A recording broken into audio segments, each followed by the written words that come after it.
Church here, and welcome to the Game Grinder, and today we're doing a book review.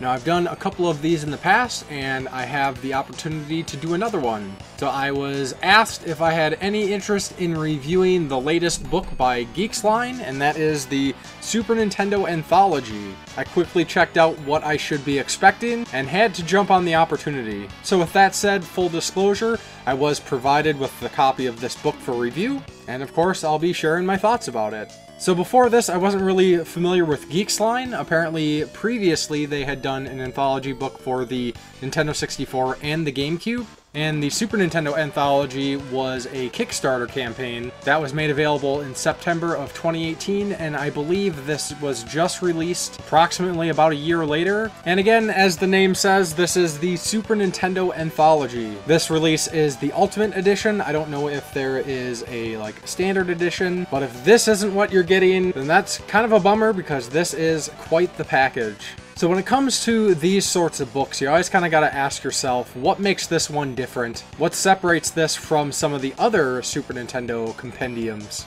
And they do that in a few ways with this release. And as we talk about this, I hope to highlight those differences and what makes this a pretty awesome release. So before we jump into talking about the books included with this, just kind of wanted to talk about the overall presentation of this book. This anthology. So first off, this includes two separate books, one covering the system software and the other covering the system hardware, and we'll look at these individually. But along with that, they come in this really nice hardcover slipcase. Together, this probably weighs like 10 pounds or so. This is probably the most hefty of these sorts of books I've ever handled. The case is really nice, pretty heavy duty. No corners were cut with this. And then with the books, of course, the software is a little bit thicker than the hardware book. So both books do have like an editorial foreword by one of the authors. And I thought one of his quotes really summed up the idea behind this entire package. And that is, we aimed to make the reader feel as if they were holding the most comprehensive book on the subject matter ever written. And honestly, with including this hardware book, I say it's hard to argue that fact. And with that said, let's go ahead and first check out the Super Nintendo Anthology software. Again, I have to say the construction of this overall is fantastic. Nice hardcover copy, heavy-duty pages. They definitely didn't cut any corners with the production of this.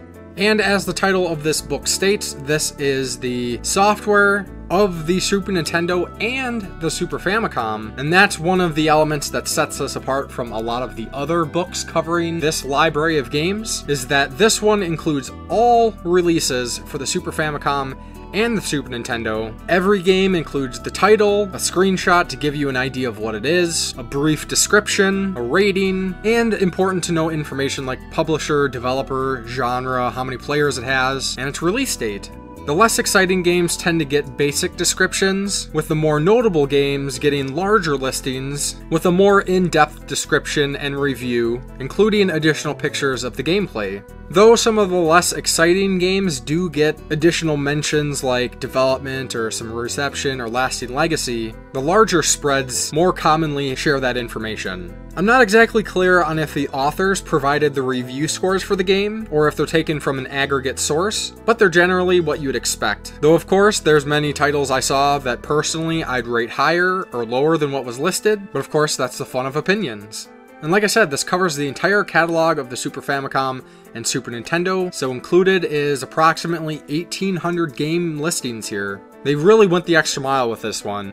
I'm not the best judge on writing style, as I am not a great writer myself, but everything seems to be put together very well. Another thing that I thought was really awesome about this software book, it also includes a section covering some canceled games, mostly mentions with any relevant information that's available about the games. It's always kind of sad to see these, especially mentions of games that I knew were in development that I would have loved to play. Some of these prototypes are available in ROM form, so at least not all is lost.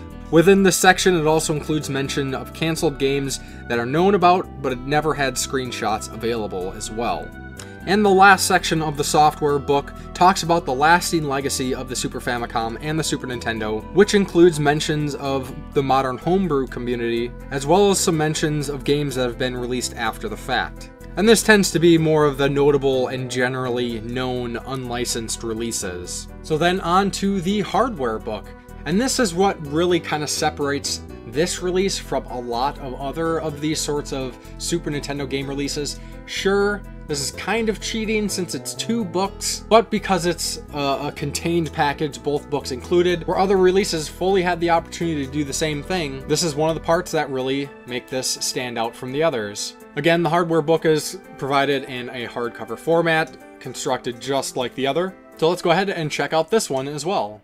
And when I say hardware, I don't just mean the console itself. This also includes information about peripherals and other devices. And compared to the software book, the hardware book does take kind of more of a editorial approach to covering the Super Famicom and Super Nintendo. So the first section of this book covers the life of the Super Nintendo in long form, beginning with a background on Hiroshi Yamauchi, to Nintendo's founding as a toy company, the rise of video games, all the way through the console wars of Nintendo and Sega. It covers the launch of the Super Famicom and the Super Nintendo, what it was and what was available, and even covers some of the technical aspects worth knowing about, like the Super FX chip. It shares the full release schedule of launches and final game releases, as well as fun facts like sales numbers and achievements such as the amount of games sold over 1 million copies. It covers basics of the hardware components that made the Super Famicom and Super Nintendo what they were, as well as some discussion on how the system operated from sound to graphics technology. They truly cover it all.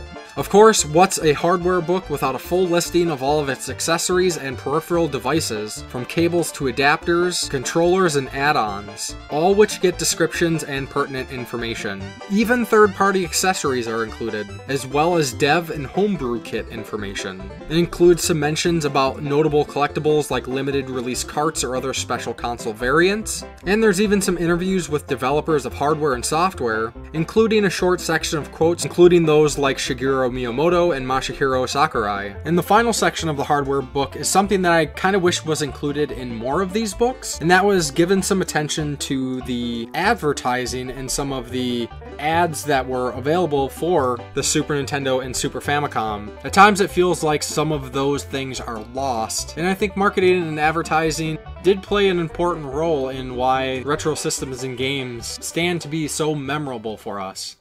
So that is a look at the Super Nintendo Anthology Ultimate Edition. I will share a link down below to a place where you can check this out if you are interested in getting a copy. Every release like this kind of has its own kind of slant, things that make each of them stand out, and this one is no exception. Then of course I would be very interested to hear your thoughts on the Super Nintendo Anthology. By chance, did anybody back this on Kickstarter? Or has anybody else picked this up? And definitely let me know your thoughts.